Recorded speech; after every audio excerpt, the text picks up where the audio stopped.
Perkenalkan, nama saya Sania Perelia, nomor presensi 33. Saya akan membacakan data hasil pengamatan dari praktikum yang telah kami lakukan. Keadaan saat dicelupkan dalam air, benda 1 plastisin berbentuk bola tenggelam, benda 2 plastisin berbentuk piringan terapung, benda 3 berbentuk balok terapung. Berat di udara, benda 1 plastisin berbentuk bola 14 Newton, benda 2 plastisin berbentuk piringan 14 Newton, dan benda 3 berbentuk balok 5 Newton. Berat dalam air, benda 1 plastisin berbentuk bola 3 Newton, benda 2 plastisin berbentuk piringan 2 Newton, benda 3 berbentuk balok 2,5 Newton. Gaya apung Fa diperoleh dari berat di udara dikurangi berat di dalam air. Gaya apung benda 1 plastisin berbentuk bola 14 Newton dikurangi 3 Newton sama dengan 11 Newton. Gaya apung benda 2 plastisin berbentuk piringan 14 Newton dikurangi 2 Newton sama dengan 12 Newton. Gaya apung benda 3 berbentuk balok sama dengan 5 Newton dikurangi 2,5 Newton sama dengan 2,5 Newton. Nomor 1, menurutmu apa yang mempengaruhi tenggelam atau tidaknya dari sebuah plastisin? Jawaban dari kelompok kami, tergantung bentuk plastisin. Jika plastisin berbentuk bola, maka akan tenggelam. Jika berbentuk piringan, akan terapung. Nomor 2, apakah berat benda ketika ditimbang di udara dipengaruhi oleh bentuk benda?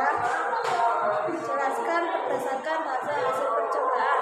Menurut kelompok kami, tidak, karena plastisin berbentuk bola dan berbentuk piringan memiliki berat yang sama dari data kita, sedangkan balok memiliki berat yang berbeda dari plastisin.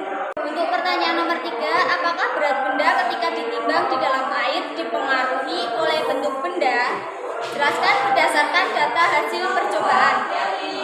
Jawabannya adalah iya, karena plastisin yang berbentuk bola lebih berat dan mudah tenggelam, sedangkan plastisin yang berbentuk piringan dan balok beratnya yang ringan dan mudah terapung. Nomor 4, manakah yang memiliki gaya apung paling besar? Jelaskan alasannya. Jawaban dari kelompok kami yaitu plastisin yang berbentuk piringan karena gaya berat benda lebih kecil dari tekanan air. Nomor 5, dari percobaan, bagaimanakah cara untuk menghitung gaya apung? Jawabannya, berat di udara dikurangi berat di dalam air. 6. Apa kegunaan gaya apung tersebut? Untuk menghasilkan gaya yang besarnya sama dengan berat benda jika dimasukkan ke dalam fluida. Nomor 7, faktor-faktor apa sajakah yang mempengaruhi gaya apung? Jawabannya adalah A, berat benda di dalam fluida, B, bentuk benda, C, berat benda di udara. Nomor 8, jelaskan apa yang terjadi jika A, berat benda lebih besar dari gaya apung. Benda akan tenggelam. Yang B, berat benda lebih kecil dari gaya apung, benda akan terapung. Dan C, berat benda sama berat benda sama dari gaya apung, benda akan melayang. Nomor 9, dari hasil percobaan, apa yang dapat kalian simpulkan? Hukum Archimedes adalah setiap benda dicelupkan ke dalam zat akan diperoleh gaya ke atas yang disebut dengan gaya sebesar berat zat cair yang dipindahkannya. Untuk soal nomor 10 yaitu sebuah batu dengan volume 1 meter kubik tercelup seluruhnya ke dalam air dengan massa jenis 1000 kg per meter kubik.